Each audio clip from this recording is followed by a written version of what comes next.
संगत जी राधा स्वामी। बाणी संत सबरूपी अकाल पुरुष, सभी सतगुरु प्रेमियों के भीतर बैठे उस कुल मालिक को प्रणाम। आप सभी को प्रणाम। संगत जी, आज के सत्संग का विषय है, एक सत्संगी ने सवाल पूछा है कि मैं काफ़ी समय से भजन सिमरन कर रहा हूँ, लेकिन मेरी कोई रूहानी तरक्की नहीं हुई है।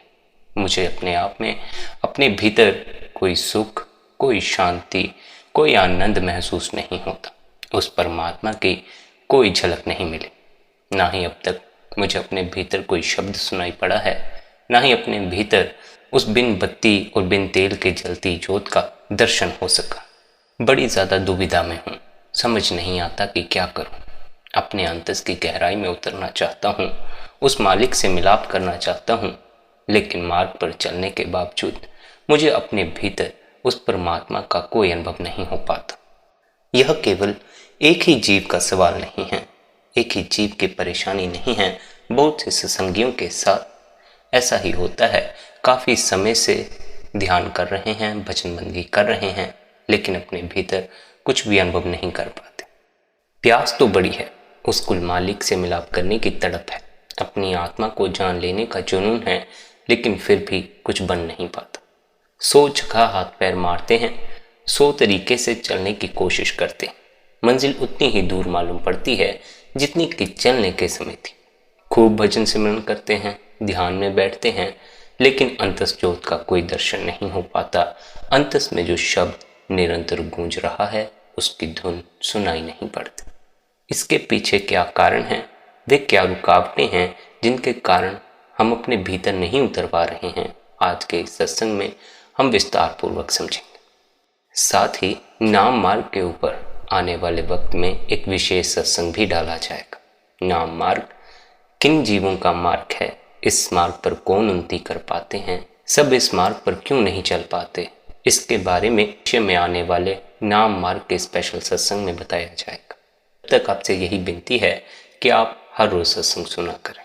सत्संग सुनने से कई भ्रम दूर हो जाते हैं, जो केवल मानसिक रुकावटें हैं वे दूर हो जाती हैं। हमें समझ आ जाती है कि परेशानी कहाँ आ रही।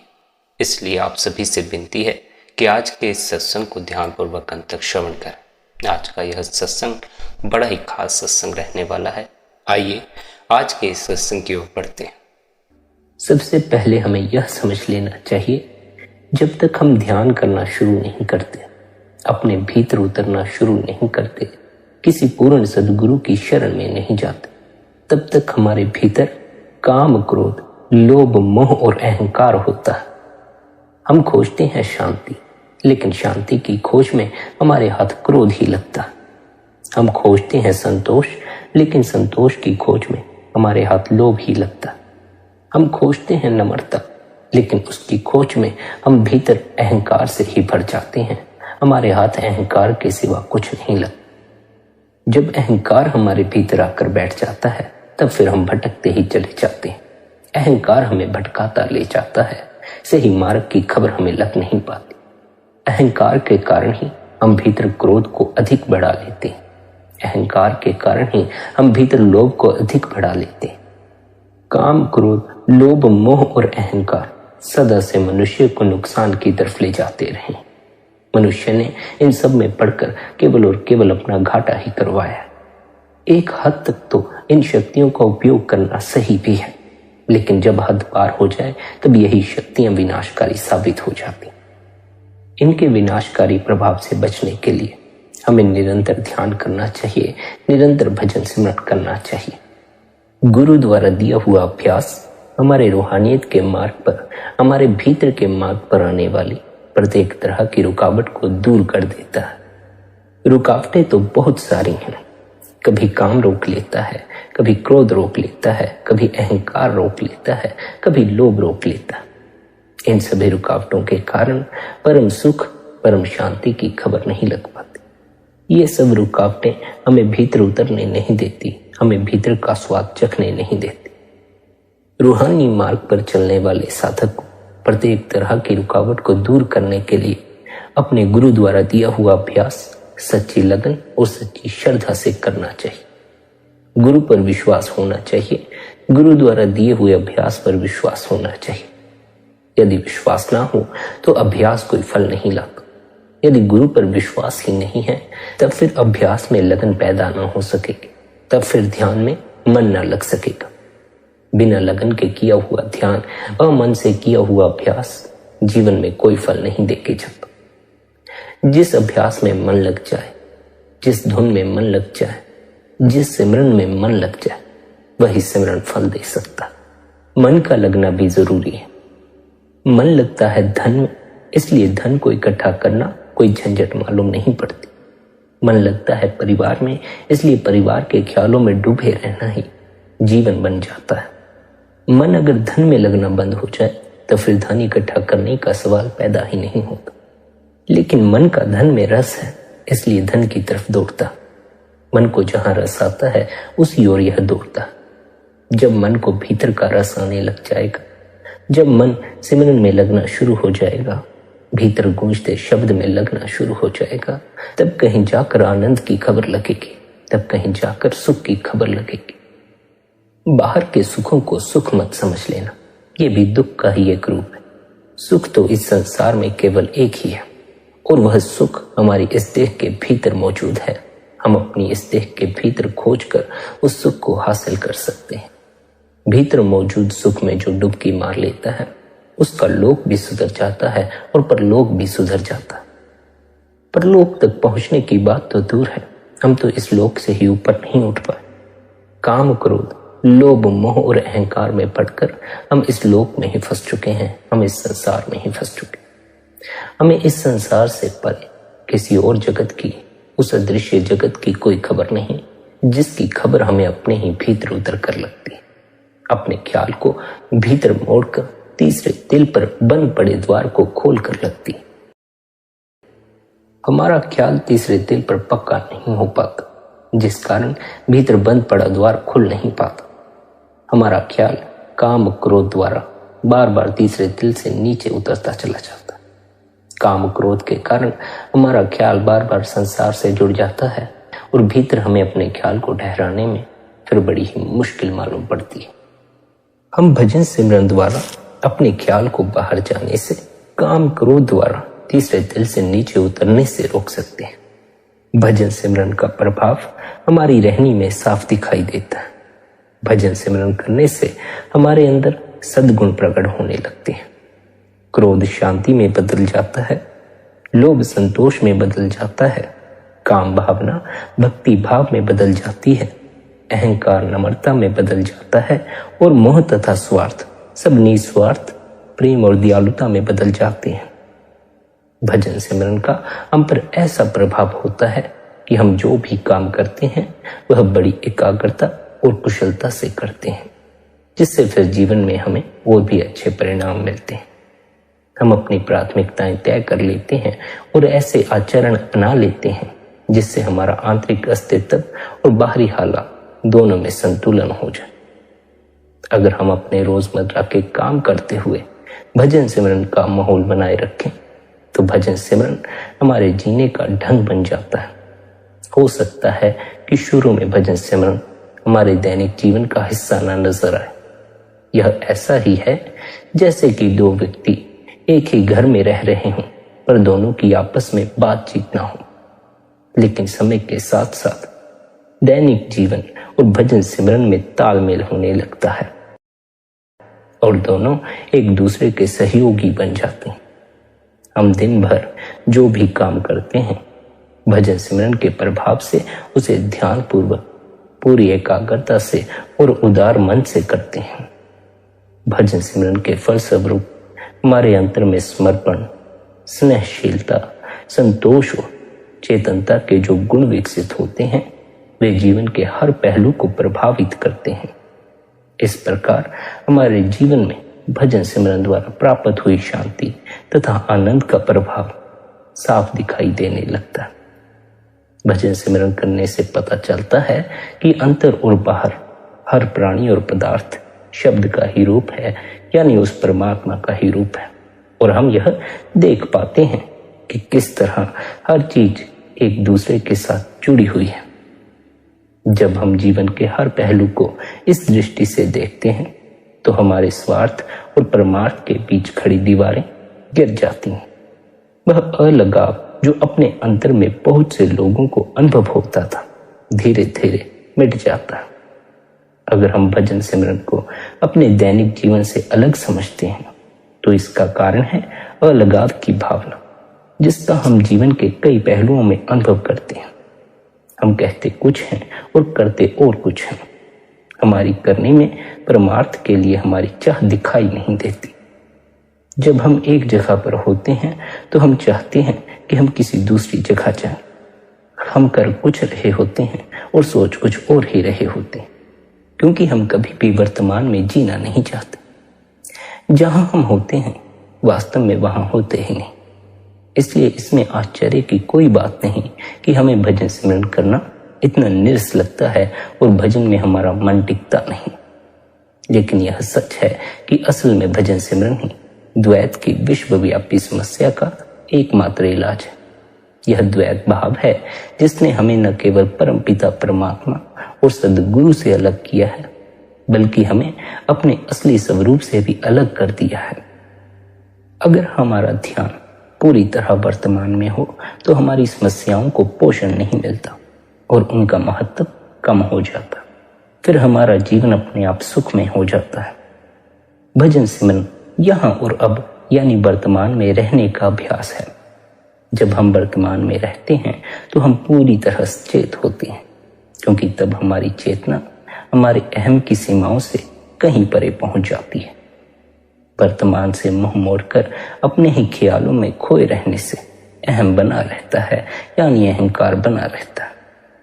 हम हर समय या तो बीते समय को याद करते रहते हैं या भविष्य के बारे में सोचते रहते हैं, और लगातार सोचते रहने की आदत के कारण अपनी इच्छाओं और परेशानियों में डूबे रहते हैं। इस तरह फिर हमारा अहम और भी बढ़ता चला जाता है। इसके विपरीत जितना ज्यादा हम वर्तमान में जीने लगते हैं उतना ही हमारा अहम कम होता जाता है और उससे पैदा होने वाली समस्याओं से भी छुटकारा मिल जाता है। दिन भर भजन सिमरन में ध्यान रखना वर्तमान में जीने का आसान तरीका है। इसके साथ ही यह मन द्वारा पैदा की गई फजूल की परेशानियों और दुखों से बचने का साधन भी है। संसार में सबसे कीमती है हमारा वर्तमान।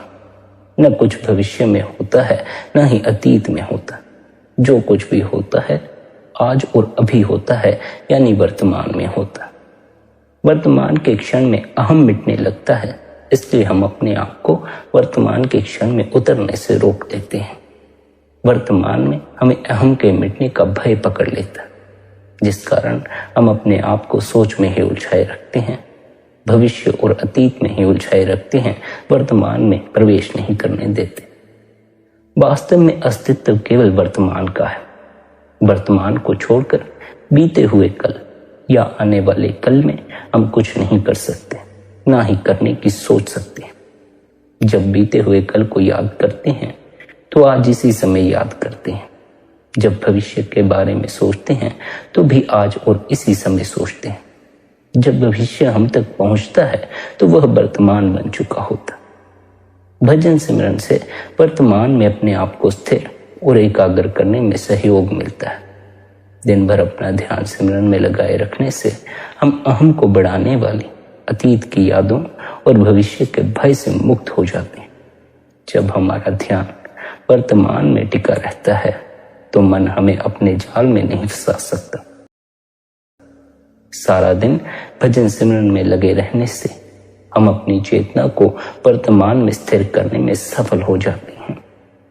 इस तरह हम अहम के बंधनों से मुक्त हो जाते हैं और हमारे जीवन का हर पल आनंद में हो जाता है। जब हम वर्तमान में जीते हैं, वर्तमान में पूरी तरह हाजिर रहते हैं, तो जिंदगी की सारी जिम्मेदारियां निभाते हुए शांत भाव से एक दर्शक की तरह अपनी ही जिंदगी के नजारे देखते हैं। जैसे जैसे हम भजन सिमरन का अभ्यास करेंगे, मनुष्य जन्म के सुनहरे अवसर का लाभ उठाने की गहरी इच्छा हमारे कार्यों में साफ साफ दिखाई देने लगेगी। शुरू शुरू में हमें अपनी रूहानी तरक्की का अंदाजा आंतरिक अनुभवों से नहीं, बल्कि इस बात से होता है कि हमारे अंदर शांति, संतोष का भाव कितना बढ़ गया है। प्रारब्ध को भोगने के प्रति हमारी सोच कितनी बदल गई है और दूसरे लोगों के प्रति हमारा व्यवहार कैसा है। हमारी तरक्की का पता इस बात से लगेगा कि क्या नामदान मिलने के बाद हम ज्यादा दयालु, ज्यादा सहनशील हो गए हैं और दूसरों की सहायता करने में ज्यादा उत्साह दिखाने लगे हैं या नहीं। भजन सिमरन का प्रभाव हमारे जीवन के हर कार्य में और दूसरों के साथ हमारे व्यवहार में साफ दिखाई देगा। अगर हमारा दूसरों के साथ व्यवहार पहले जैसा ही है, हम काम, क्रोध, लोभ, मोह से भरे हुए हैं, तब फिर हमने अभ्यास किया नहीं। अभ्यास करने वालों ने सदा इन विकारों पर जीत पाई है। जो अभ्यास नहीं करते उनके व्यवहार में कोई बदलाव नहीं आता। आप कहते हैं हम दूसरों की सेवा और मदद इसलिए नहीं करते कि इससे हमारी रूहानी तरक्की होगी। बात बिल्कुल ही उल्टी है। ज्यों-ज्यों भजन सिमरन में तरक्की होती है, हमारे अंदर कुदरती तौर पर दूसरों की सेवा, दूसरों की सहायता करने की इच्छा बढ़ती जाती है। हमारे अंदर सेवा भाव जागृत होना इस इच्छा का ही परिणाम है। सेवा का अर्थ है संगत की सेवा द्वारा गुरु की सेवा करना। सेवा करने वाले से ज्यादा किसी दूसरे को इससे लाभ नहीं होता। सेवा का मकसद है अपने प्रेम का दायरा बड़ा करना। सच्ची सेवा प्रेम का वह जज्बा है जो प्रेम को और अधिक बढ़ाता है। यही सेवा है। भजन सिमरन करते हुए धीरे धीरे हम उस अवस्था में आ जाते हैं कि हम अपना हर कार्य सद्गुरु का कार्य समझकर करने लग जाते हैं। बाहरी सेवा द्वारा हमारे अंदर नम्रता आती है और हमारा ध्यान मैं या होमे से दूर होता है। सेवा हमारे भक्ति भाव को प्रकट करने का साधन है। सच्ची सेवा वही है जिसमें शुक्राने का और नम्रता का भाव हो। इसमें किसी प्रकार के लोभ की और मान सम्मान आदि प्राप्त करने की भावना नहीं होनी चाहिए। सेवा करते समय यह नहीं देखना चाहिए कि हम संगत की सेवा कर रहे हैं या हम समाज के किसी अन्य वर्ग की सेवा कर रहे हैं। अगर सेवा से हमारा अहंकार बढ़ता है तो वह सेवा नहीं है।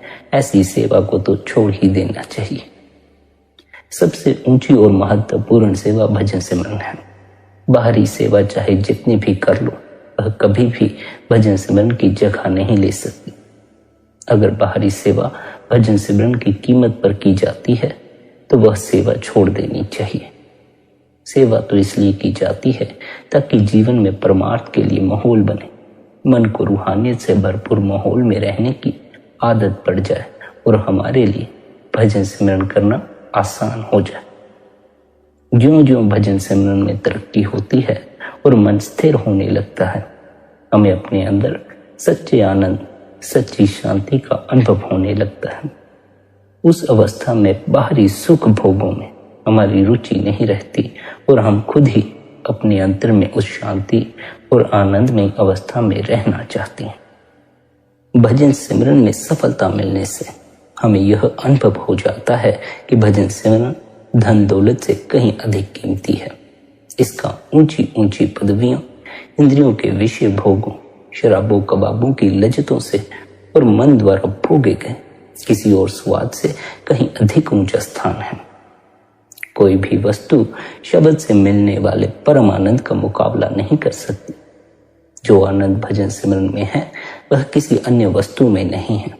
और जो एक बार भजन सिमरन का आनंद ले लेता है, भीतर का स्वाद चख लेता है, वह बार बार उस आनंद का मजा लेना चाहता। जिस आनंद की ओर आप इशारा कर रहे हैं उसकी अनुभूति मन तथा इसकी भावनाओं के स्तर पर नहीं होती। सद्गुरु का उस सर्वश्रेष्ठ और सर्वोच्चम परम आनंद की ओर संकेत है जो कि बाहरी शक्लों, पदार्थों, रिश्ते नातों, संसारिक सुख स्वादों और अन्य किसी भी बाहरी क्षण भंगुर सुख से एकदम मुक्त हो जाने पर प्राप्त होता है।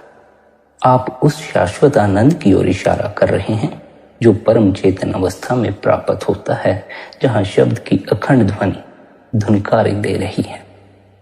भजन सिमरन द्वारा हम अपनी असलियत को पहचानने की लक्ष्य की ओर तो आगे बढ़ते ही हैं, साथ ही साथ हमारी शारीरिक, मानसिक और भावात्मक अवस्था में भी सुधार होने लगता है। भजन सिमरन हमारे अंदर परमात्मा का प्रेम पैदा करने का साधन है। इसलिए हम जैसे जैसे भजन सिमरन करते हैं, हमारे अंदर प्रेम बढ़ता जाता है। हमें सब में फिर परमात्मा दिखाई देने लगता है और हम उस प्रभु की सारी सृष्टि से फिर प्रेम करने लगते हैं। भजन सिमरन हमें बेहतर इंसान बनाने में सहायक होता है। इससे हमारे अंदर ज्यादा प्रेम, ज्यादा करुणा और ज्यादा शांति आ जाती है। भजन सिमरन में ध्यान टिकाने से हम रोजाना की जिंदगी में हल्का महसूस करते हैं और हमारी एकाग्रता भी बढ़ती है। इस तरह बढ़ी हुई एकाग्रता और धैर्य से न केवल भजन सिमरन बल्कि जीवन में दूसरे काम भी भली भांति करने में हमें सहायता मिलती है। ध्यान को अंतर में एकाग्र करने से तनाव कम होता है, मन शांत होता है, जिससे हृदय रोगियों का ब्लड प्रेशर कम हो जाता है और हृदय की क्षमता में सुधार आता है।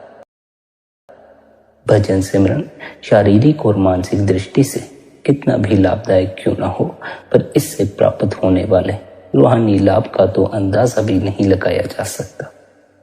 संत सद्गुरु हमें समझाते हैं कि भजन सिमरन से मन और आत्मा पर चढ़ी अनंत कर्मों की मैल उतरती है और आत्मा फिर से अपने प्रकाश रूप में वापस लौट आती है। भजन सिमरन होम में से छुटकारा पाने का, शब्द के साथ जुड़ने का, मन माया के मंडलों से परे जाने का सर्वश्रेष्ठ साधन है। इससे हम अपने असली रूहानी स्वरूप की पहचान कर सकते हैं। भजन सिमरन के लिए किए गए हमारे प्रयास यह दर्शाते हैं कि हमारे अंदर आत्मज्ञान प्राप्त करने की और परमात्मा के साथ मिलाप करने की कितनी तड़प है। भजन सिमरन ही वह प्रार्थना है जिससे कुल मालिक सबसे ज्यादा प्रसन्न होता है और यह एकमात्र साधन है जिसके द्वारा हम अपने मूल स्रोत में वापस समा सकते हैं। इस प्रकार आत्मज्ञान प्राप्त करके हम परमात्मा के साथ साक्षात्कार करने के योग्य बन जाते हैं। आगे आप कहते हैं, भजन सिमरन द्वारा प्राप्त हुई एकाग्रता मन और आत्मा को मृत्यु के समय शक्ति और सही दिशा दिखाती है। संत महात्मा समझाते हैं कि भजन सिमरन द्वारा मृत्यु पर विजय प्राप्त की जा सकती है। जीते जी मरना यानी रोज मरना। जीते जी मरने के अभ्यास में सफल होने के लिए ध्यान को तीसरे तिल पर टिकाना सबसे पहला कदम है। भजन सिमरन के लिए निश्चित किए गए समय के साथ साथ ध्यान को हर समय तीसरे तिल पर टिकाने का अभ्यास भी करना चाहिए। ऐसा अभ्यास हमारे लिए और भी अधिक लाभदायक होगा अगर इसे उस वक्त किया जाए जब मृत्यु की स्थिति हो, जब सब कुछ अव्यवस्थित सा बिखरा पड़ा हो या हमारे काबू से बाहर हो। ऐसा वक्त तब हो सकता है जब मन पर क्रोध या लोभ हावी हो, जब हम किसी दुख या पीड़ा में से गुजर रहे हों या फिर कुछ ऐसी परिस्थितियों को संभालने का यत्न कर रहे हों जो हमारे बस से बाहर हो गई हों। ऐसे हालात हमें मोह रहित होने का पाठ पढ़ाने वाले उत्तम अवसर होते हैं। ये अवसर हमें सिमरन द्वारा अपना ध्यान तीसरे तिल पर एकाग्र करके हर चीज से ऊपर उठने की सीख देते हैं। यह अभ्यास और आत्म संयम अंत समय बहुत महत्वपूर्ण सिद्ध होता है। इससे हमें अपने व्यवहारिक जीवन में बहुत सहायता मिलेगी ताकि हम निश्चिंत होकर शांति से अपना दैनिक जीवन बिता सकें। अगर हम हर वक्त हर हाल में अपना ध्यान सद्गुरु की ओर रखने की आदत डाल लें तो स्वाभाविक तौर पर अंत समय भी हमारा ध्यान केवल अपने सद्गुरु की ओर ही जाएगा। यह बात अत्यंत महत्वपूर्ण है क्योंकि मृत्यु के समय जिस ओर हमारा ध्यान होगा हमारी आत्मा उसी धारा में बह जाएगी और मृत्यु के बाद वहीं पहुंच जाएगी। जिस चीज की ओर प्राणी का अंत समय ध्यान जाता है, शरीर को त्यागने के बाद वह वहीं जाता है। अगर हमने जीते जी मन को तीसरे तिल पर टिकाने का अभ्यास नहीं किया और हमें केवल सांसारिक पदार्थों की तृष्णा सताती रही तो मृत्यु के समय वह तृष्णा खत्म नहीं होगी मन पर जो प्रभाव पड़े हैं वे अंत समय भी फिर बने रहेंगे। अपने प्रियजनों में वापिस आने की इच्छा और इंद्रियों के भोगों का मोह हमें अपनी ओर इतना खींचेगा कि इन इच्छाओं की पूर्ति के लिए हमें दोबारा जन्म लेना पड़ेगा। मृत्यु का वार होते ही जो कुछ हमारा था उससे भी और जिनके साथ हमारा लगाव था उनसे भी हाथ धोना पड़ता है। अगर हमने मृत्यु से पहले ऐसे हालात का सामना करने की तैयारी नहीं की तो हम बर्बाद हो जाएंगे। कैसे हम अपनों का बिछोड़ा सहन कर पाएंगे? कैसे हम जो सब कुछ हमने इकट्ठा किया था अपने हाथों से छूटता हुआ बर्दाश्त कर पाएंगे? अगर अंत समय हमारा मन उन चीजों के मोह में पड़ा रहेगा जिन्हें हम पीछे छोड़कर जा रहे हैं तो मृत्यु का अनुभव हमारे लिए बहुत भयानक होगा। जब मन में जीवन का मोह भरा हुआ है तो हम मृत्यु का स्वागत कैसे कर सकते? जीवन का मोह मृत्यु का स्वागत करने में रुकावट पैदा करता है और हम मृत्यु के अनुभव से वंचित रह जाते हैं। यह समझना बहुत बड़ी भूल होगी कि सत्संग सुन लेने से, किताबें पढ़ लेने से, सदगुरु के देह स्वरूप के दर्शन कर लेने से और कभी कभार भजन सिमरन को समय दे देने से हम मृत्यु का सामना शांति और धैर्य से कर लेंगे। हमें चाहिए कि हम इस अवसर का लाभ उठाकर अभी से भजन सिमरन करें और मन को तीसरे तिल पर ठहराने का अभ्यास करें। हमें किसी भ्रम का शिकार नहीं होना चाहिए। हमें इसी जीवन में रोज बिना नागा भजन सिमरन करना चाहिए। केवल और केवल तभी हम अंत समय ध्यान को तीसरे तिल में स्थिर रख सकेंगे और फिर जो कुछ हमारे साथ घटेगा उसे खुशी खुशी तथा शांति पूर्वक स्वीकार कर पाएंगे। भजन सिमरन ही वह एकमात्र व्यवहारिक साधन है जिसके द्वारा हम अपने आप को उस अनुभव के लिए तैयार कर सकते हैं जो हमें मृत्यु के समय संसार छोड़ते वक्त होता है। अगर हम अभ्यास द्वारा लंबे समय तक ध्यान को तीसरे तिल पर स्थिर रखने में सफल हो जाएं, तो निश्चित ही हम अंतर में प्रवेश कर पाएंगे और जीते जी मरने का अनुभव प्राप्त करने में सफल हो जाएंगे। तब मृत्यु हमारे लिए कोई रहस्य नहीं रह जाएगी, बल्कि इसके लिए हम तैयार रहेंगे। मृत्यु जो एक आश्चर्यजनक, सुंदर और आशाजनक अनुभव है, फिर हम उसका इंतजार करेंगे जिसके बारे में हम जानते हैं कि यह क्या है।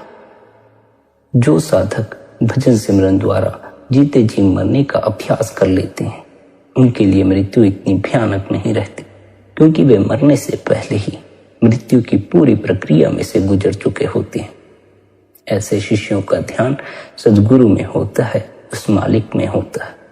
वे पूरे विश्वास के साथ सचेत होकर बिना किसी डर, चिंता या निराशा के खुशी खुशी और शांति भाव से मृत्यु के अनुभव में से गुजर जाते हैं। यह समझाया नहीं जा सकता कि तीसरे दिल पर ध्यान एकाग्र करना कितना महत्वपूर्ण है। इसकी कीमत न केवल मौत के वक्त पता चलती है, बल्कि जीते जी भी इससे बहुत फायदा होता है। भजन सिमरन की अद्भुत शक्ति ऐसी है जो हमें जीने के लिए, मरने के लिए दोनों ही तरह से मदद करती है और शरीर तथा मन के उस पार के सफर पर भी ले जाती। आप कहते हैं, अगर हम यह सोचते हैं धन दौलत ही जीवन की समस्याओं का एकमात्र समाधान है, तो हम अपनी रूहानी जिंदगी और शायद अपनी सेहत, अपने असूलों और अपने परिवार तक की कुर्बानी देकर केवल पैसे के लिए काम करते करते मर जाएंगे। चाहे हमारे पास कितनी भी चीजें क्यों ना हो जाए, किसी चीज की भी कमी ना हो, तो भी इनसे मन की शांति प्राप्त नहीं होती। परमार्थ के मार्ग पर चलने वाले साधकों के लिए यह समझ लेना बड़ा ही जरूरी है कि जो कुछ हमें शब्द या परमात्मा ने बख्शा है और जिन हालात में उसने हमें रखा है, जिंदगी के मकसद को पूरा करने के लिए हमें इतने की ही जरूरत है। असल में समझदार व्यक्ति वही है जो मालिक की रजा में रहकर सदा संतुष्ट रहता है। कोई भी इच्छा ना होने के कारण वह सदा प्रसन्नचित्त और शांत रहता है। एक सुखी और संतुष्ट जीवन जीने का राज यही है कि हम मालिक की रजा में रहें और मन में कोई इच्छा न रखें। प्रभु की रजा में राजी और संतुष्ट रहना सद्गुरुओं के उपदेश का एक मूल सिद्धांत है। मन की यह अवस्था मात्र चाहने या इरादा कर लेने से प्राप्त नहीं होती। लगातार भजन सिमरन करते हुए जब मन शांत हो जाता है तो सहज ही यह अवस्था प्राप्त हो जाती है। अगर सांसारिक प्राथमिकताएं हमारी सूची में सबसे ऊपर हैं, तो हम अपनी वर्तमान स्थिति से, चंचल और अशांत अवस्था से कभी परे नहीं जा पाएंगे। इन सांसारिक प्राथमिकताओं के कारण हम सद्गुरुओं द्वारा बताए गए शब्द के परम आनंद का अनुभव नहीं कर पाएंगे। सांसारिक प्राथमिकताएं इस संसार में हमारे जीवन को आरामदायक बनाने में सहायक हो सकती हैं, परंतु ये हमारी गहन आंतरिक तड़प को पूरा नहीं कर सकते। वे हमारे खालीपन को और हमारे अकेलेपन की भावना को दूर नहीं कर पाएंगे। जब हमारी प्राथमिकताएं सांसारिक हैं, हम खुद अपना या अपने अकेलेपन का सामना करने से कतराते हैं।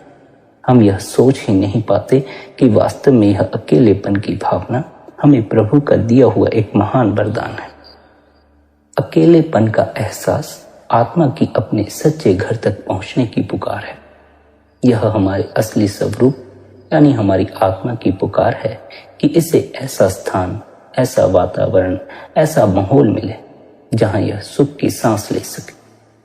कितने भी सैर सपाटे कर लें, अपने आप को व्यस्त रख लें, नए नए संबंध बना लें, समाज में मान इज्जत हासिल कर लें या खूब खरीदारी कर लें, इनमें से कोई भी चीज आत्मा की इस पुकार या तड़प को शांत नहीं कर सकती। इसका एकमात्र इलाज यही है कि हम नियमित रूप से भजन सिमरन की आदत डालकर आत्मा को वह तोहफा दें जिसे पाने के लिए यह बेचैन है। अगर हम अपने अकेलेपन, चिंताओं और तृष्णाओं से छुटकारा पाना चाहते हैं, तो हमें अपने अकेलेपन के डर को दूर करना होगा। हम अपने आप से कुछ गंभीर प्रश्न पूछकर अपनी सहायता कर सकते हैं, जैसे कि जीवन में हम क्या चाहते हैं, इस समय हमारी जो प्राथमिकताएं हैं उनके पीछे लगने से हमें क्या मिलने वाला है, क्या पाने के लिए हम इतनी कड़ी मेहनत करते हैं, क्या हम अपने आदर्शों के साथ समझौता कर रहे हैं या क्या हम अधिक धन कमाने के लिए अधिक देर तक काम करते हैं। हमें विवेकशील और यथार्थवादी होना चाहिए। हमें अपने जीवन में मार्गदर्शन के लिए सही विचारधारा और तर्क संगत होने की आवश्यकता है। व्यर्थ के कामों में लगकर अपने सारे जीवन को यूं ही गवा देना तो बहुत आसान सी बात है, लेकिन इस जीवन का लाभ उठा लेना बड़ा ही मुश्किल काम है। हम खुद अपना सामना करने से इतना घबराते क्यों हैं? हम तो अपना ही सामना नहीं कर पाते, हमसे तो अपनी ही समस्याएं सुलझाई नहीं जाती, हमसे अपनी ही परेशानियां सुलझाई नहीं जाती। लेकिन हमने अपने सर पर पूरे समाज का ठेका ले रखा है, अपने घर परिवार का ठेका ले रखा। अपना हमसे कुछ सुधरता नहीं, दूसरों का सुधारने में जीवन को व्यतीत करते चले जाते। दूसरों के जीवन में भी आप तभी सुधार ला सकते हैं जब पहले आपने अपने जीवन में सुधार लाया हो। दूसरों को सुख तभी दे सकते हो जब पहले खुद सुख का स्वाद चखो। पहले खुद सुख का स्वाद चखो, अपने भीतर उतरो, भीतर डुबकी मारो, परम सुख के सागर में अपनी आत्मा को नहला दो। अपनी नजर को दूसरों से हटाकर अपने भीतर मोड़ लो। दूसरों की तरफ नजर लगी रही तो जीवन में संतुष्टि का अनुभव नहीं हो पाएगा। अगर हम अपने ओहदे, कार्य, व्यवहार और धन संपत्ति की परवाह किए बिना संतुष्ट रहना सीख लें तो हम जीवन से बहुत कुछ प्राप्त कर सकते हैं। जीवन का उद्देश्य चिंता और परेशानी में हड़बड़ाते हुए इधर उधर भागते रहना नहीं है।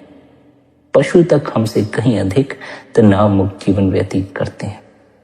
सबसे बड़ा संकट तो यह है कि जवानी से लेकर बुढ़ापे तक हम इस झूठे संसार को सत्य बनाने में लगे रहते हैं, परंतु अंत में जब भ्रम टूटता है और मौत सामने आ जाती है तो हमें एहसास होता है कि अपने जीवन में जिन कार्यों को हमने इतना महत्व दिया, जिनके पीछे सारी जिंदगी दौड़ते रहे, वे हमारे लिए कोई मायने नहीं रखते। जीवन में किसी मकसद को सामने रखना कोई गलत बात नहीं है, लेकिन समस्या तब पैदा होती है जब हम अपना असली मकसद भूल जाते हैं। क्योंकि हमारी आत्मा शरीर में कैद है और इसकी शक्ति का संचालन मन द्वारा होता है, इसलिए हमारे जीवन के भौतिक और आध्यात्मिक पहलू के बीच संतुलन होना बहुत ही जरूरी है। हमारी समस्या यह है कि हम सांसारिक भोगों को, उनसे प्राप्त होने वाले संतोष को अधिक महत्व देते हैं। नतीजा यह होता है कि हम इन्हीं के बारे में सोचते रहते हैं। हम इस सच्चाई को देख नहीं पाते कि इस संसार से प्राप्त होने वाला सुख केवल निचले दर्जे का है और सदा रहने वाला नहीं है।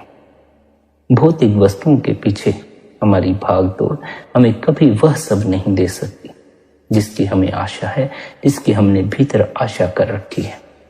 इसलिए यह बहुत जरूरी है कि हम अपनी आध्यात्मिक दृष्टि से इन वस्तुओं का महत्व आंक लें और उसके मुताबिक कार्य करें। अपनी प्राथमिकताओं को स्पष्ट करने के लिए बहुत जरूरी है कि हम एक सच्चे शिष्य की तरह जीवन बिताने का फैसला लें। अपनी प्राथमिकताओं में भजन सिमरन को पहला स्थान दें तथा अन्य सभी बातों को इसके बाद रखें। अगर कोई चीज हमारे भजन सिमरन में रुकावट बनती है तो हमें बिना कुछ सोचे उसे तुरंत छोड़ देना चाहिए। हमें इस बात का एहसास होना चाहिए कि जब भी हम भजन सिमरन के लिए बैठते हैं तो हम सबसे महत्वपूर्ण कार्य कर रहे होते हैं जो केवल एक इंसान ही कर सकता। भजन सिमरन के बिना हम आवागमन के चक्कर में ही फंसे रहेंगे। एक बार जब वक्त के देहदारी सद्गुरु हम पर नाम की बख्शिश कर दें तब फिर कोई भी कार्य भजन सिमरन से अधिक महत्वपूर्ण नहीं है। जीवन के प्रति हमारा नजरिया ही हमारी सोच है। नजरिया और ऊंचाई दोनों का आपस में मेल है। जितना ऊंचा हमारा नजरिया होता है उतना ही अधिक हम बेलाग होते हैं और भजन सिमरन करने के लायक बन जाते हैं। भजन सिमरन ऐसा नजरिया बनाने में हमारी सहायता करता है क्योंकि भजन सिमरन हमें ऐसी उच्च अवस्था में ले जाता है जहां हमें अपने जीवन के ये नाटक बहुत छोटे और महत्वहीन नजर आने लगते हैं। उस अवस्था में संसार की समस्याएं हमें इतनी बड़ी मालूम नहीं होती जिन्हें सुलझाना नामुमकिन हो। साथ ही साथ भजन सिमरन के प्रति हमारा नजरिया अभ्यास में हमारी तरक्की को प्रभावित करता है। जब हम भजन सिमरन में बैठते हैं तो हम अपने आप को मालिक की रजा में रखते हुए बेलाग होकर स्वतंत्र रूप से कार्य करने के लिए तैयार करते हैं। इसका मतलब है ऐसी सोच विकसित करना कि हम उस परम सत्ता, उस महान शक्ति की आज्ञा में रहें जिसे हमने खुद से बड़ा माना। भजन सिमरन करते हुए हमारी भावना ऐसी होनी चाहिए कि हम निस्वार्थ भाव से खुद को अंदर सद्गुरु के हवाले कर दें और किसी परिणाम की अथवा अंतर में कोई दृश्य देखने की आशा न रखें। हमें चाहिए कि चिंताओं और इच्छाओं को भुलाकर हर प्रकार की शंका आशंका से मुक्त हो जाएं और एक चित्त होकर अपने ध्यान को सिमरन या शब्द में रखते हुए शब्द से जुड़ने की कोशिश करें। समय पाकर भजन सिमरन द्वारा हमारे अंदर भक्ति भाव तथा समर्पण के साथ साथ धीरज और मालिक की रजा में रहने के जो गुण विकसित होंगे वे हमारे जीवन का अंग बन जाएंगे। जो पौधे हम लगाते हैं उनका विकास हमारे हाथ में नहीं होता। वह पौधा अपने समय पर ही फले फूलेगा।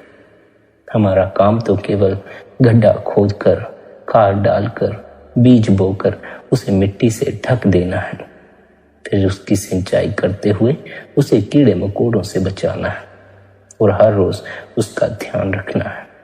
हम तो बस इतना ही कर सकते हैं, बाकी हमारे हाथ में नहीं। किस तेजी से पौधा बढ़ता है यह हमारे हाथ में नहीं। अगर भजन सिमरन के लिए भी हमारी ऐसी ही सोच बन जाए तो हम सद्गुरु के काम में बाधा नहीं डालेंगे और आध्यात्मिकता रूपी पेड़ फिर निश्चय ही बढ़ेगा और हमारे जीवन में फले और फूलेगा।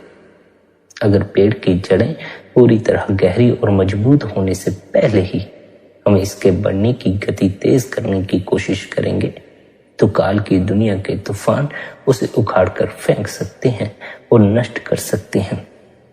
अगर हम जल्दबाजी करेंगे, अपनी आशाओं को पूरा करने और रूहानी नज़ारे देखने के लिए उतावले होंगे तो हम सद्गुरु के काम में अड़चन पैदा करेंगे।